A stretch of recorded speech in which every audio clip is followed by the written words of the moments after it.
So today our topic is Wheatstone bridge. It is an arrangement of four resistances that is used to measure an unknown resistance in terms of other three known resistances. तो ये simply चार resistance का एक arrangement है जिसमें तीन resistance नून resistance होते हैं जिनका वैल्यू हमें पता होता है और चौथी रेजिस्टेंस अननोन रेजिस्टेंस होती है जिसका वैल्यू हमने इन तीन नून रेजिस्टेंस के जरिए निकालना है। तो आप यहाँ पे देखिए हमारे पास चार रेजिस्टेंस है P, Q, R and S. P is connected between A and B, Q is connected between B and C, R is connected between A and D and S is connected between D and C. P, Q और R नून resistance होते हैं, इनका value हमें पता होता है, और S unknown resistance होती है जिसका वैल्यू हमने निकालना है। रेजिस्टेंस आर वेरिएबल रेजिस्टेंस है, इस पे जो एरो लगा हुआ इट मींस वेरिएबल रेजिस्टेंस, इसका वैल्यू हम चेंज कर सकते हैं। A galvanometer G is connected between points B and D through key K1, whereas a battery of EMF E is connected between A and C through key K. जबकि K1 और की K close होती है तो battery E से current I निकलता है, यहाँ पे A पे दो पार्ट्स में डिवाइड हो जाता है, I1 and I2। I1 P के थ्रू पास होके B पे आके फर्दर दो पार्ट्स में डिवाइड हो जाता है, IG गैलोमीटर G के थ्रू पास हो जाता है, whereas I1 minus IG Q के थ्रू पास हो जाता है। ये IG पॉइंट D पे आके I2 के साथ मिलके फिर current I2 plus IG S के थ्रू पास हो जाता है, और पॉइंट C पे करंट I1 माइनस IG और I2 प्लस IG मीट करते हैं जिसमें IG और IG कैंसिल आउट हो जाते हो और रह जाता है I1 plus I2। I1 plus I2 किसके बराबर है? I के बराबर। तो ये करंट I वापस बैटरी में चला जाता है। इस व्हीटस्टोन ब्रिज में अगर P डिवाइड बाई Q और डिवाइड बाई S के बराबर होता है तो उस time this galvanometer shows zero deflection. Zero deflection means कि इस बीच वाली वायर में करंट फ्लो नहीं हो रहा है, विच मीन्स कि potential difference between points B and D is zero, क्योंकि अगर पोटेंशियल डिफरेंस होगा तो करंट जरूर पास होगा। तो इन अदर वर्ड्स हम ये कह सकते हैं कि पॉइंट B और पॉइंट D सेम पोटेंशियल पे है, ताकि पोटेंशियल डिफरेंस जीरो बन जाती है और करंट पास नहीं होता है। तो इसको हम कहते हैं इस टाइम हम कहते हैं कि Wheatstone bridge is balanced and this is called as principle of the Wheatstone bridge. So when Wheatstone bridge is balanced, that is galvanometer shows zero deflection, then P by Q is equal to R by S, which implies that S is equal to Q by P into R. Q का value हमें पता है, P का value हमें पता है, R का value हमें पता है, क्योंकि ये नून रेजिस्टेंस है तो we can find out the value of S. Now we'll prove the principle of the Wheatstone bridge. तो पहले हम अप्लाई करेंगे Kirchhoff's loop law to loop A B D A। तो हम A से स्टार्ट करेंगे and we will move clockwise. जब हम A से B की तरफ जाते हैं तो पहली पोटेंशियल डिफरेंस होगी रजिस्टर P के अक्रॉस, वो किसके बराबर होगी? करंट I1 इनटू P, और चूंकि हम करंट की डायरेक्शन में मूव कर रहे हैं इसलिए वो पॉजिटिव होगा, तो I1P इज पॉजिटिव। फिर जब हम B से D की तरफ मूव करते हैं तो पोटेंशियल डिफरेंस होगी अक्रॉस गैल्वेनोमीटर G, तो वो किसके बराबर होगा? Current IG into resistance of the galvanometer that is capital G। क्योंकि हम करंट की डायरेक्शन में मूव कर रहे हैं इसलिए ये भी पॉजिटिव होगा, प्लस IgG। फिर जब हम D से A की तरफ मूव करते हैं तो पोटेंशियल डिफरेंस होगी अक्रॉस रेजिस्टेंस R, वो किसके बराबर होगी? करंट I2 इनटू R, और चूंकि हम करंट के अपोजिट मूव कर रहे हैं इसलिए ये होगा नेगेटिव और इनका सम होगा zero. So this equation first. अब हम अप्लाई करेंगे Kirchhoff's loop law to loop BCDB, इस क्लोज लूप को। Again we will start from B and move clockwise. जब हम B से C की तरफ मूव करते हैं तो पोटेंशियल डिफरेंस होगी अक्रॉस रेजिस्टेंस Q, और वो किसके बराबर होगी? Current I1 minus IG into Q। क्योंकि हम करंट की डायरेक्शन में मूव कर रहे हैं इसलिए ये पॉजिटिव होगा। फिर जब हम C से D की तरफ मूव करेंगे तो पोटेंशियल डिफरेंस होगी अक्रॉस रेजिस्टेंस S, और वो होगी current I2 plus IG into S। क्योंकि हम करंट के अपोजिट मूव कर रहे हैं इसलिए ये नेगेटिव होगा। फिर जब हम डी से बी की तरफ मूव करेंगे तो पोटेंशियल डिफरेंस होगी अक्रॉस गैल्वेनोमीटर जी, और वो किसके बराबर होगा, current I G into resistance capital G of the galvanometer. इसमें भी हम करंट के अपोजिट मूव कर रहे हैं, इसलिए ये नेगेटिव होगा, तो ये बन जाए this will be equal to 0। So this equation second. तो अब हम इस आर का वैल्यू चेंज करेंगे सो दैट जो गैल्वेनोमीटर है इट शो जीरो डिफ्लेक्शन, यानी इसका पॉइंटर जीरो पे आ जाए, सेटल हो जाए। तो वो हम देखेंगे कि हमें आर को इंक्रीज करना पड़ेगा या डिक्रीज करना पड़ेगा, ताकि जो इसका पॉइंटर है वो जीरो पे आ जाता है। तो जब ये जीरो पे आ जाता है so it show zero deflection. तो करंट थ्रू दिस बीच वाली वायर के जो थ्रू जो करंट होगा वो जीरो होगा, यानी आई जी जीरो के बराबर होगा। So when Wheatstone bridge is balanced I g is zero. अब equation first and second reduces to, तो इसमें आप देखिए आई जी जीरो पुट कीजिए तो ये सेकंड टर्म इक्वेशन फर्स्ट में जीरो बन जाएगी। तो क्या रह जाएगा, आई वन पी, तो ये आई वन पी आ गया, माइनस आई टू आर, इसको आई टू आर को हम ट्रांसपोज करेंगे टू राइट, तो ये बन जाएगा plus, so is equal to I two R. अब सेकंड इक्वेशन में आप देखिए ये जब हम आई जी जीरो के बराबर पुट करेंगे तो ये लास्ट वाली टर्म जीरो बन जाएगी। इसमें आई जी जीरो के बराबर पुट कीजिए, रह जाएगा आई वन क्यू, तो ये आ गया हमारा आई वन क्यू। तो इसमें आई जी जीरो के बराबर पुट कीजिए तो ये रहेगा माइनस आई टू एस, उसको हम ट्रांसपोज करेंगे टू राइट, सो ये बन जाएगा plus I two S, so is equal to I two S, और ये वाली टर्म तो जीरो बन जाएगी। So this equation 4। अब हम इक्वेशन थर्ड को इक्वेशन 4 से डिवाइड करेंगे तो लेफ्ट हैंड साइड अलग डिवाइड होंगे, राइट हैंड साइड अलग डिवाइड होंगे। Dividing third by 4 we get I1P divided by IQ, I1Q is equal to I2R divided by I2S. Current cancel out हो जाएंगे, सो P by Q is equal to R divided by S। तो इसे R हम ऐसे भी लिख सकते हैं, S is equal to Q by P into R. So this proves the principle of the Wheatstone bridge. Now we have problems on the Wheatstone bridge. The first problem is find the equivalent resistance between A and C in each case. The first A part is given circuit can be redrawn as, so this is the given circuit, तो इसको मैंने रिड्रा किया है ऐसे। इसमें आप देख सकते हैं ये 4 ओम रजिस्टर, इसका एक साइड ए के साथ कनेक्टेड है, दूसरा साइड बी के साथ कनेक्टेड है। ये वाला 4 ओम रजिस्टर है, इसका एक साइड ए के साथ कनेक्टेड है, दूसरा साइड बी के साथ कनेक्टेड है। फिर ये 6 ओम रजिस्टर देखिए, इसका एक साइड ए के साथ कनेक्टेड है, दूसरा साइड डी के साथ कनेक्टेड है। ये है 6 ओम रजिस्टर, इसका एक साइड ए के साथ कनेक्टेड है, दूसरा है डी के साथ कनेक्टेड। फिर ये 5 ओम रजिस्टर देखिए, इसका एक साइड डी के साथ कनेक्टेड है, दूसरा साइड बी के साथ, तो ये है 5 ओम रजिस्टर, इसका एक साइड बी के साथ, दूसरा डी के साथ। फिर ये 3 ओम रजिस्टर देखिए, इसका एक साइड सी के साथ कनेक्टेड है, दूसरा साइड डी के साथ कनेक्टेड है, तो ये है 3 ओम रजिस्टर, इसका एक साइड डी के साथ कनेक्टेड है, दूसरा है सी के साथ कनेक्टेड। फिर ये 2 ओम रजिस्टर देखिए, इसका एक साइड बी के साथ कनेक्टेड है, दूसरा सी के साथ, तो ये है ये 2 ओम रजिस्टर जिसका एक साइड बी के साथ कनेक्टेड है, दूसरा सी के साथ। तो ये फिगर जो है ना ये व्हीटस्टोन ब्रिज बन जाती है। अब इसको याद भी रखिए, इस फिगर को, ये बार बार प्रॉब्लम्स में आ जाती है। तो ये फिगर व्हीटस्टोन ब्रिज बन जाता है, और ये बैलेंस्ड व्हीटस्टोन ब्रिज है, क्योंकि P डिवाइड बाई Q किसके बराबर है, 4 divide by 2 that is 2। R divide by S किसके बराबर है, 6 डिवाइड बाई 3 दैट इज 2। तो P by Q is equal to R divide by S। So this is balanced Wheatstone bridge. तो इसका मतलब ये हुआ कि जब हम इसको सर्किट में कनेक्ट करेंगे तो ये जो बीच वाली वायर है इसके थ्रू करंट पास नहीं होगा, तो इसका होना या ना होना एक ही बात है, इसलिए हम इसको रिमूव करते हैं। तो जब हमने इसको रिमूव किया, अब देखिए ये 4 ओम और ये 2 ओम आपस में सीरीज में है, क्योंकि एक ही वायर पे है, तो इनकी इक्विवेलेंट रेजिस्टेंस बन जाएगी 6 ओम। 4 प्लस 2 इज 6। सिमिलरली ये 6 ओम और ये 3 ओम आपस में किस में है, सीरीज में, एक ही वायर पे है, तो इनकी इक्विवेलेंट रेजिस्टेंस क्या बन जाएगी, 9 ओम। तो इन दो के बदले हम एक रेजिस्टर 6 ओम का यूज कर सकते हैं, इन दो के बदले हम एक रेजिस्टर 9 ओम का यूज कर सकते हैं ऐसे।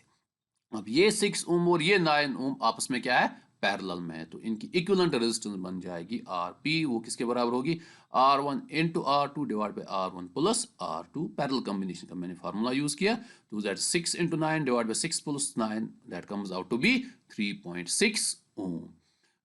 B part is given circuit can be redrawn as, तो इसमें इस सर्किट को हम रिड्रा कर सकते हैं। तो इसमें आप देखिए कि सपोज इस की जो वायर्स हैं वो फ्लेक्सिबल हैं, उसको हम मोड़ सकते हैं या स्ट्रेच कर सकते हैं, लंबा कर सकते हैं। तो आप ऐसा समझ लीजिए कि सपोज ये जो पॉइंट ए है यहाँ पे, इसको मैंने पकड़ के यहाँ पे ले लिया, ये आ गया हमारा पॉइंट ए यहाँ पे, ठीक है। तो इसके साथ जितनी भी वायर्स जुड़ी हुई हैं वो भी इस तरफ आ जाएंगी। ये वाला जो 2 ओम रजिस्टर है अब यहाँ पे नहीं रहेगा, ये यहाँ पे आ जाएगा। तो ये आ गया हमारा 2 ओम रजिस्टर। तो सिमिलरली ये वाला 2 ओम रजिस्टर जो है ये अब यहाँ पे नहीं रहेगा, ये यहाँ पे आ जाएगा। ये आ गया हमारा 2 ओम रजिस्टर दूसरा। तो ये तो चला गया सारा। अब इस सी को पकड़ के मैं इस तरफ मोड़ देता हूं तो ऐसे यहाँ पे बन जाता है हमारा सी। तो अंदर कुछ नहीं रहा। अब ये बीच वाला इस ट्रायंगल के जो अंदर था वो सब हमने बाहर निकाल लिया। अब अगर आप देख सकते हो ये व्हीटस्टोन ब्रिज बनता है। ए और बी के दरमियान 2 है, 2 ओम है। बी और सी के दरमियान 2 ओम है। ए और डी के दरमियान 2 ओम है। डी और सी के दरमियान 2 ओम है। और बी और डी के दरमियान 2 ओम है। तो इसका मतलब इसको हम ऐसे बना सकते हैं। तो अगेन ये भी व्हीटस्टोन ब्रिज है और बैलेंस्ड व्हीटस्टोन ब्रिज है, क्योंकि P divide by Q is equal to R divide by S। Balanced Wheatstone bridge है, इसलिए हम बीच वाली वायर को रिमूव कर सकते हैं। बीच वाली वायर को हमने रिमूव किया हुआ है। अब ये 2 ओम और 2 ओम सीरीज में है, तो इनकी इक्विवेलेंट रेजिस्टेंस क्या बन जाएगी? 4 ओम। 2 प्लस 2 4। ये 2 ओम और ये 2 ओम सीरीज में है, तो इनकी इक्विवेलेंट रेजिस्टेंस 4 ओम बन जाएगी। तो ये सर्किट बन जाएगा ऐसे 4 ओम डिवाइड बाई 4 ओम। ये 4 ओम और ये 4 ओम अब पैरेलल में है, तो इनकी इक्विवेलेंट रेजिस्टेंस क्या बन जाएगी? 2 ओम। और वो आप खुद निकाल सकते हो।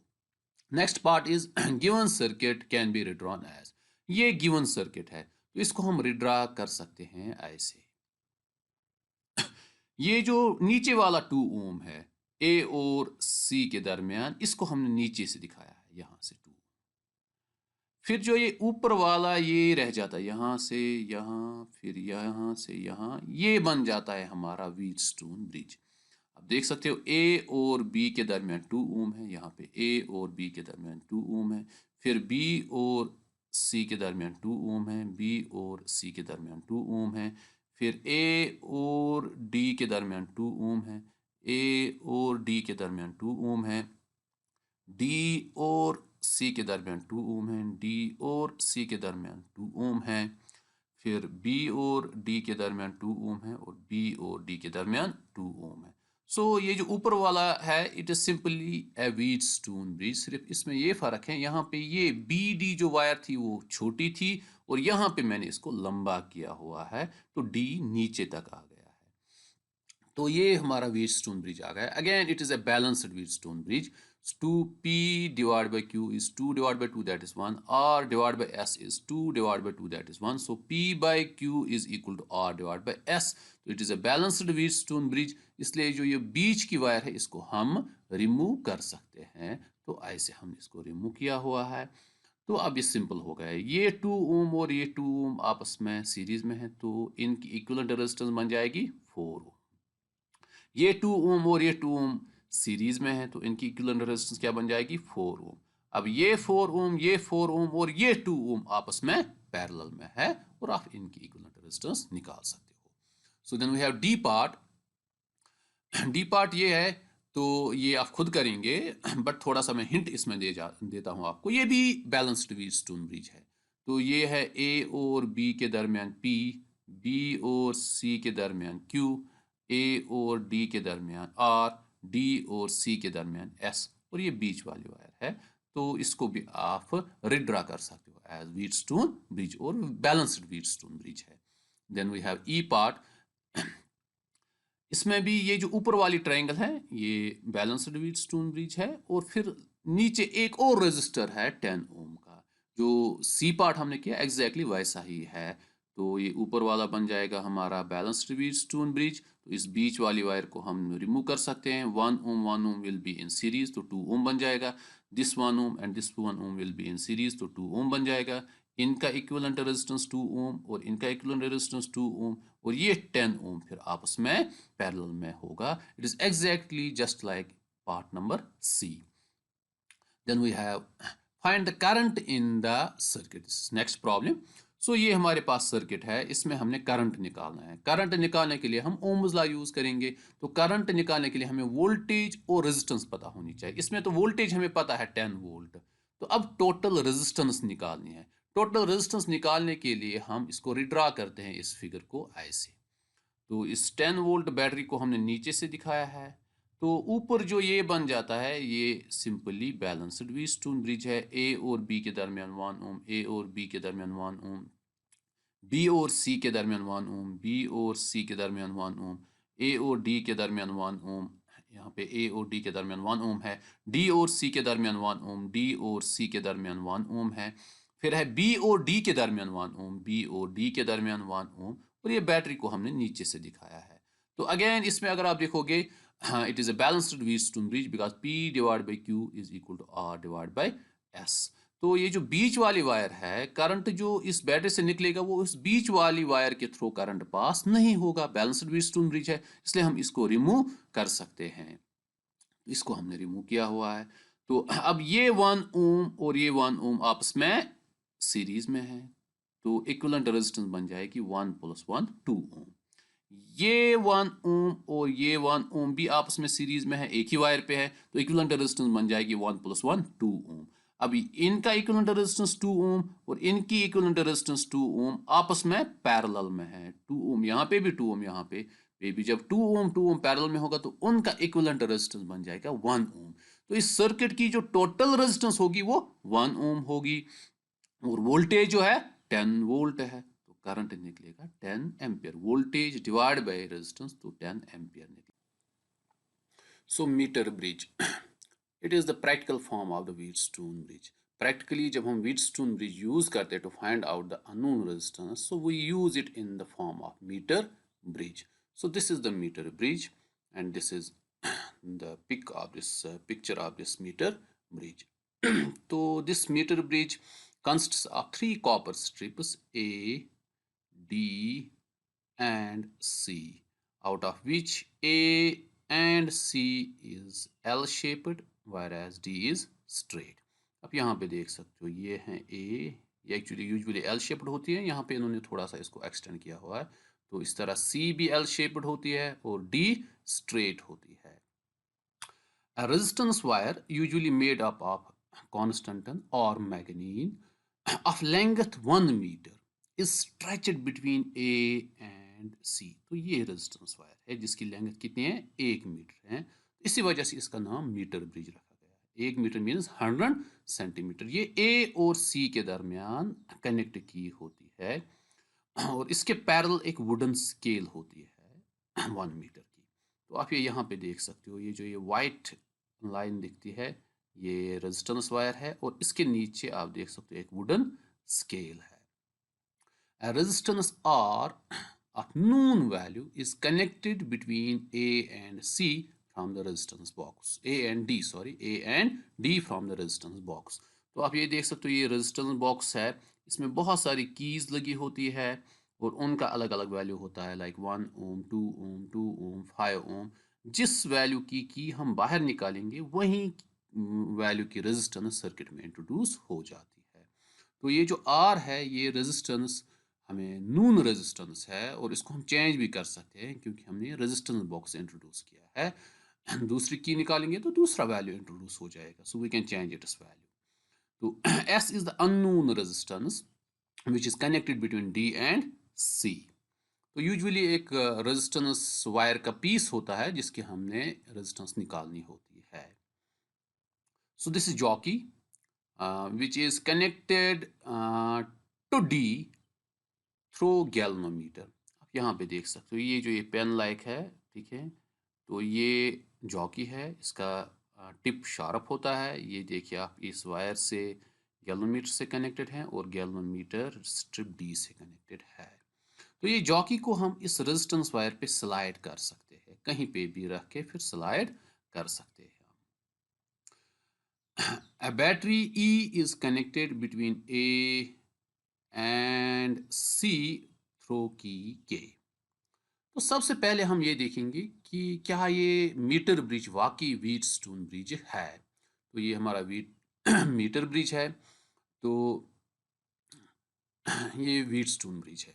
सपोज हमने पॉइंट बी पे जॉकी को रखा हुआ है, तो ए से बी तक जो रेजिस्टेंस वायर है उसकी रेजिस्टेंस हम पी से डिनोट करेंगे और इसकी लेंथ एल है।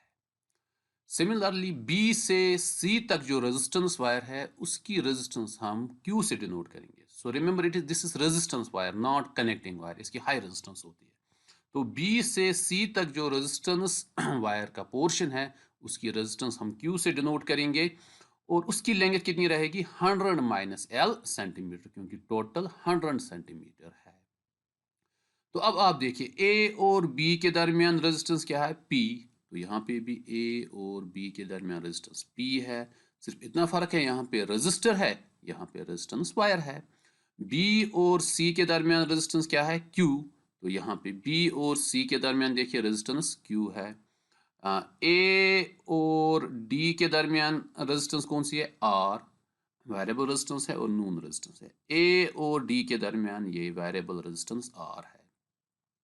डी और सी के दरमियान क्या है अननोन रेजिस्टेंस एस, और डी और सी के दरमियान ये अननोन रेजिस्टेंस एस है। बी और डी के दरमियान क्या है गैल्वेनोमीटर जी, तो आप यहाँ पे देख सकते हो बी और डी के दरमियान गैल्वेनोमीटर जी है। ए और सी के दरमियान क्या है ये बैटरी ई थ्रो की के, यहाँ पे आप देखिए ए और सी के दरमियान बैटरी ई है थ्रो की के।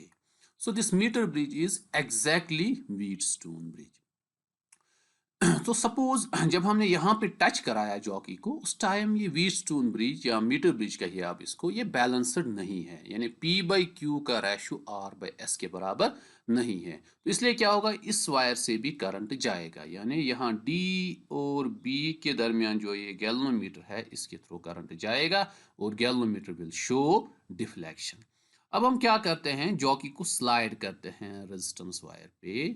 जब हम इसको स्लाइड करेंगे राइट लेंगे या लेफ्ट लेंगे तो उससे क्या होगा P की लेंथ चेंज होगी, Q की लेंथ चेंज होगी, अकॉर्डिंगली P का वैल्यू भी चेंज होगा, Q का वैल्यू भी चेंज होगा, because resistance depends on the length, because R is equal to rho L by A, तो resistance is directly proportional to length. तो हम इसको स्लाइड करते हैं, स्लाइड करने से क्या होता है P और Q का वैल्यू चेंज होता है। कोई ऐसा पॉइंट हमें मिलेगा जिस पॉइंट पे P बाई क्यू का वैल्यू R बाई S के बराबर बन जाएगा और ये जो व्हीटस्टोन ब्रिज है या मीटर ब्रिज ये बैलेंस हो जाएगा। तो उस time galvanometer will show zero deflection and that point on the resistance wire is called as null point. So remember what is null point? Null point is the point on the resistance wire at which galvanometer shows zero deflection. At null point क्या होगा metre bridge balanced होगा, जब balanced होगा तो P by Q किसके बराबर होगा R by S के बराबर। So P by Q is equal to R by S, so which implies that S is equal to Q by P into R। R का value तो हमें पता है रेजिस्टेंस बॉक्स से हमने यूज किया हुआ है। Q का वैल्यू हमें पता है ये इस रेजिस्टेंस वायर की रेजिस्टेंस है बट वैल्यू हमें पता नहीं है। P अगेन ये A से B तक जो रेजिस्टेंस वायर है उसकी रेजिस्टेंस है, इसका वैल्यू भी हमें पता नहीं है। तो इसका वैल्यू निकालने के लिए हम क्या करते हैं let R is equal to resistance per unit length of wire. ये जो रेजिस्टेंस वायर है इसके 1 सेंटीमीटर की रेजिस्टेंस में स्मॉल r के बराबर रखता हूं, then P is equal to L R. कैसे 1 सेंटीमीटर रेजिस्टेंस वायर की रेजिस्टेंस कितनी है स्मॉल r, 2 सेंटीमीटर की कितनी होगी 2r, 3 सेंटीमीटर रेजिस्टेंस वायर की कितनी होगी 3r और L सेंटीमीटर की कितनी होगी LR। तो लेकिन LR is the resistance of the wire of length L और वो रेजिस्टेंस हमने किससे डिनोट की है P से डिनोट की है, वो रेजिस्टेंस हमने P से डिनोट की है। यहाँ पे आप देख सकते हो यहाँ पे हमने L लेंथ की रेजिस्टेंस P से डिनोट की है। तो जब हमने P से डिनोट किया है तो P will be equal to L R and Q किसके बराबर होगा Q की लेंथ कितनी है 100 माइनस एल इंटू आर हो जाएगा। So Q is equal to 100 minus L into R, P is equal to L R and Q is equal to 100 minus L R. तो S किसके बराबर आएगा Q by P into R, वो किसके बराबर आएगा? Q के बदले आया 100 minus L into R, P के बदले LR, तो R ऐसे ही रहेगा, R cancels out, so S is equal to 100 minus L divided by L into R. तो L का वैल्यू हम निकाल सकते हैं फ्रॉम द वुडन स्केल कि किस पॉइंट पे हमें नल पॉइंट मिलता है, तो हम L का वैल्यू निकाल सकते हैं, वुडन स्केल से रीड कर सकते हैं। R नून रेजिस्टेंस है, इसका वैल्यू हमें पता है, we can find out potentiometer. So it is the device that is primarily used to measure the potential difference. तो इससे हम potential difference basically measure करते हैं। तो ये है हमारा पोटेंशियोमीटर। तो इस पोटेंशियोमीटर में आप देखिए, it consists of resistance wire of length 4 metres. तो 4 मीटर की लेंथ के रेजिस्टेंस वायर होते हैं, उसको हम 4 इक्वल पार्ट्स में डिवाइड करते हैं। ये है एक पार्ट, ये है दूसरा पार्ट, ये है तीसरा पार्ट और ये है चौथा पार्ट। तो हर एक पार्ट एक एक मीटर का होगा, total 4 metre. And then they are connected between A and B in series with the help of these copper strips. In copper strips की वजह से, ये 3 copper strips है, इनकी वजह से हम इन resistance wires को A और B के दरमियान सीरीज में कनेक्ट करते हैं। आप देख सकते हो एक ही लाइन पे आ रहे हैं, पहली resistance wire है, फिर यहाँ से आ गई दूसरी, फिर यहाँ से आ गई तीसरी, फिर यहाँ से आ गई चौथी, चारों एक ही लाइन पे आ रहे हैं, इसलिए वो सीरीज में है। जॉकी जे, जिसको हम इस रेजिस्टेंस वायर पे स्लाइड कर सकते हैं, इसको हम कनेक्ट करते हैं टर्मिनल ए से थ्रू गैल्वेनोमीटर जी, और एक बैटरी ई डैश, जिसको हम बायसिंग बैटरी कहते हैं, is connected between A and B through की के एंड रियोस्टेट और H. Principle of the potentiometer is the potential difference across any portion of uniform wire is directly proportional to its length when a constant current flows through it. यानी ये जो resistance wire है, इसके किसी भी portion के across जो potential difference होगी, यानी इसके उनके एंडस, उन पॉइंट्स के दरमियान, उस रेजिस्टेंस वायर के पोर्शन के एंडस के दरमियान जो पोटेंशियल डिफरेंस होगी, that will be proportional to the length of that portion of the wire. तो हमें पता है from Ohm's law, potential difference किसके बराबर होता है? Current into resistance. तो जिसको हम लिख सकते हैं, आई को तो हम ऐसे ही लिखेंगे, आर के बदले हम रो एल बाई ए लिख सकते हैं, जिसको मैं ऐसे लिख सकता हूँ, I rho I divide by A, L को मैंने साइड में लिया। अब देखिए, रो तो कांस्टेंट है रेजिस्टेंस वायर का, करंट भी हमने कांस्टेंट पास कराया इसके थ्रू, यूनिफॉर्म वायर है। अब देखिए कंडीशन इसमें लिखी हुई है, that when constant current flows through it, और यूनिफॉर्म वायर होनी चाहिए। तो जब यूनिफॉर्म वायर है तो उसका area of cross section constant रहेगा, उसका रेडियस कांस्टेंट रहेगा, उसका area of cross section constant रहेगा। ये भी कांस्टेंट, ये भी कांस्टेंट, ये भी कांस्टेंट, ये पूरा कांस्टेंट बन जाएगा। तो इसके बदले में के लिख सकता हूँ और एल ऐसे ही रहेगा।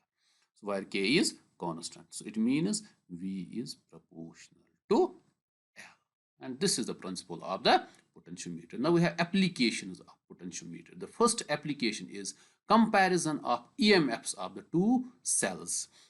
इन दो सेल्स का जो EMF है उसको हम कंपेयर कर सकते हैं कि कौन सा ज्यादा है, कौन सा कम है। इवन अगर हमें एक का पता है तो दूसरे का EMF हम निकाल भी सकते हैं। तो ये हमारे पास पोटेंशियोमीटर है। तो इसमें हमने क्या चेंज किया है, जिन दो सेल्स, ये है एक सेल और ये है दूसरी सेल, जिन दो सेल्स का हमने EMF कंपेयर करना है, उन दो सेल्स को हम कनेक्ट करते हैं टर्मिनल ए और जॉकी जे के दरमियान थ्रू दिस टू वे की, 1 2 3, ये टू वे की है। तो इसमें दो कनेक्शंस होते हैं, यहाँ से एक कनेक्शन, यहाँ से एक कनेक्शन। एक बार हम एक कनेक्शन क्लोज रख सकते हैं, दूसरा ओपन, फिर दूसरा क्लोज रख सकते हैं, पहला ओपन, इसको हम टू वे की कहते हैं। तो सपोज इसमें दो पॉइंट्स मैंने रेजिस्टेंस वायर पे मेंशन किए हैं, यहाँ पे जे है और यहाँ पे जे डैश है। तो लेट मैं ए जे रखता हूँ L1 सेंटीमीटर, एंड जो ए जे डैश है, ए जे डैश है, इसको मैं रखता हूँ L2 सेंटीमीटर। तो ये आप माइंड में रखिए, A J is L1 centimetre and A J dash is L2 centimetre. पहले हम क्या करते हैं, हम की 1 3 को क्लोज करते हैं यहाँ से, और 2 3 को ओपन रखते हैं so that cell E1 is introduced into the circuit. तो सर्किट में करंट फ्लो होगा due to this biasing battery. So remember this biasing battery should be very very large as compare to these batteries, ताकि इन batteries की वजह से circuit में current ना फ्लो हो, क्योंकि अगर इनकी वजह से करंट फ्लो होगा तो इनके टर्मिनल्स के दरमियान जो पोटेंशियल डिफरेंस होगी वो ईएमएफ नहीं होगा बल्कि टर्मिनल पोटेंशियल डिफरेंस वी होगा, क्योंकि तब इनसे करंट फ्लो हो जाएगा। इसलिए ये biasing battery it should be very very large as compare to E1 and E2। तो पहले क्या होगा, पहले यहाँ से भी थोड़ा करंट फ्लो हो जाएगा। तो हम क्या करते हैं, हम इस जॉकी को स्लाइड करते हैं on the resistance wire to find out the null point. So suppose this is the null point. तो नल पॉइंट मीन्स कि this galvanometer shows zero deflection. जब इसने जीरो डिफ्लेक्शन शो की इट मीन्स कि यहाँ से इस वायर से अब कोई करंट फ्लो नहीं हो रहा है, यानी इस बैटरी से अब कोई करंट फ्लो नहीं हो रहा है। जितनी पोटेंशियल इस नेगेटिव टर्मिनल पे होगी उतनी ही पोटेंशियल जे पे होगी, जितनी पोटेंशियल पॉजिटिव टर्मिनल पे होगी उतनी ही पोटेंशियल ए पे होगी। तो इन अदर वर्ड्स हम कह सकते हैं जितनी पोटेंशियल डिफरेंस इन इलेक्ट्रोड्स के दरमियान होगी जो कि E1 है, उतनी ही पोटेंशियल डिफरेंस ए और जे के दरमियान होगी। जस्ट लाइक दिस E1 किसके बराबर होगा, VAJ, यानी E1 will be equal to potential difference between A and J, and according to the principle of potentiometer ये किसके बराबर होगा, KL1, क्योंकि AJ की लेंथ कितनी है, L1, KAJ की लेंथ है L1, so it will be KL1। Similarly, अब हम क्या करते हैं, now we open this 1 3 को हम ओपन करते हैं और 2 3 को हम क्लोज करते हैं। अब 2 3 को हम यहां से क्लोज करेंगे so that cell E2 is introduced in the circuit। Again हम सेम प्रोसीजर करते हैं, जॉकी को स्लाइड करते हैं on the resistance wire to find out the null point. Suppose the null point is now J dash. So इसके electrodes के दरमियान जो अब पोटेंशियल डिफरेंस होगी E2, ये E2 किसके बराबर होगी, it will be equal to potential difference between A and J dash, like this. E2 will be equal to potential difference between A and J dash, and that will be equal to, according to the principle of potentiometer, KL2, because AJ dash किसके बराबर है, L2। potential difference is directly proportional to the length of the resistance wire। so इस time AJ dash किसके बराबर है, L2 के बराबर। अब हमें E1 भी मिल गया, E2 भी मिल गया, तो therefore E2 divided by E1 किसके बराबर होगा, KL2 divided by KL1, K cancels out, so E2 divided by E1 is equal to L2 divided by L1। L2 और L1 का वैल्यू तो हम स्केल से मेजर कर लेंगे। तो if L2 is greater than E1, if L2 is greater than L1, it means E2 is greater than E1। अगर L2 L1 से कम है it means E2 E1 से कम है। अगर हमें E1 का वैल्यू पता होगा, L2 का वैल्यू हमें पता है, L1 का वैल्यू हमें पता है, we can find out the value of E2। So the next application is second application, measurement of internal resistance of the cell। तो जिस सेल की इंटरनल रेजिस्टेंस हमने मेजर करनी है उसको हम इंट्रोड्यूस करते हैं between jockey J and terminal A, just like this. और एक हम रेजिस्टेंस R कनेक्ट करते हैं between the electrodes of this cell through key K1। तो अगेन पहले हम क्या करते हैं कि K1 को हम यहाँ पे भी आप देखिए, पहले हमने 2 पॉइंट्स नोट किए हैं रेजिस्टेंस वायर पे, J और J dash. Let AJ be equal to L1 centimeter, AJ be equal to L1 centimeter and AJ dash be equal to L2 centimeter। तो अब हम पहले क्या करते हैं कि K1 को ओपन रखते हैं सो दैट कि ये जो बैटरी है इस बैटरी से कोई करंट ड्रा ना हो। जब इससे कोई करंट ड्रा नहीं हो रहा है तो इट मींस इसके इलेक्ट्रोड्स के दरमियान जो पोटेंशियल डिफरेंस होगी वो पोटेंशियल डिफरेंस क्या होगी, वो E होगी, EMF होगी। तो अब हम क्या करते हैं, जॉकी को स्लाइड करते हैं रेजिस्टेंस वायर पे to find out the null point. Suppose the null point is at J। तो ये EMF किसके बराबर होगा, जिस तरह हमने लास्ट एप्लीकेशन में देखा, this EMF E will be equal to potential difference between A and J, VAJ. So that will be equal to, according to the principle of potentiometer, that will be equal to KL1 because AJ किसके बराबर है? L1 के बराबर. So it will be equal to KL1. Now अब हम क्या करते हैं, इस की को क्लोज करते हैं. जब हम इस की को क्लोज करते हैं तो ये जो ना resistor R, known resistor R, जिसको हमें पता है, इसका वैल्यू हमें पता है, it draws current from the cell. जब इसने करंट सेल से ड्रॉ किया, अब जो इसके इलेक्ट्रोड्स के दरमियान पोटेंशियल डिफरेंस होगी, अब वो ई नहीं बल्कि वी होगा, terminal potential difference, because now current is drawn from the cell, तो वी होगा. अगेन हम क्या करते हैं, जॉकी को स्लाइड करते हैं on the resistance wire to find out the null point. Suppose the null point is at J dash. इसलिए अब जो इनके इलेक्ट्रोड्स के दरमियान पोटेंशियल डिफरेंस होगी, जो कि अब V है, वो किसके बराबर होगी? Potential difference between A and J dash. तो ऐसे V is equal to VAJ dash. ये V किसके बराबर होगा? Potential difference between A and J dash. So V is equal to VAJ dash. That will be equal to, according to the principle of potentiometer, AJ dash किसके बराबर है? L2 centimeter. So it will be K L2 centimeter. K is constant of proportional. तो इसमें K1 closed है. अब E भी मिल गया हमें, V भी मिल गया, हम therefore हम E डिवाइड बाई V निकालेंगे, तो K L1 divide by K L2 आएगा. K cancels out, so it is simply E by V is equal to L2 divided by L1. Sorry, it should be actually L1 divided by L2. Sorry for that. So now we know the internal resistance of the cell. Already हमने पढ़ा हुआ है, वो किसके बराबर है? Internal resistance of cell R is equal to E divided by V minus 1 into R, and that will be equal to E by V का हम वैल्यू सब्स्टिट्यूट करेंगे. So that will be equal to L1 divided by L2 minus 1 into R. L1 का value हमें scale से पता चल जाएगा, L2 का वैल्यू स्केल से पता चल जाएगा, R का वैल्यू हमें पता है क्योंकि यहाँ पे हमने नून रेजिस्टेंस कनेक्ट की हुई है. So we can find out internal resistance R of the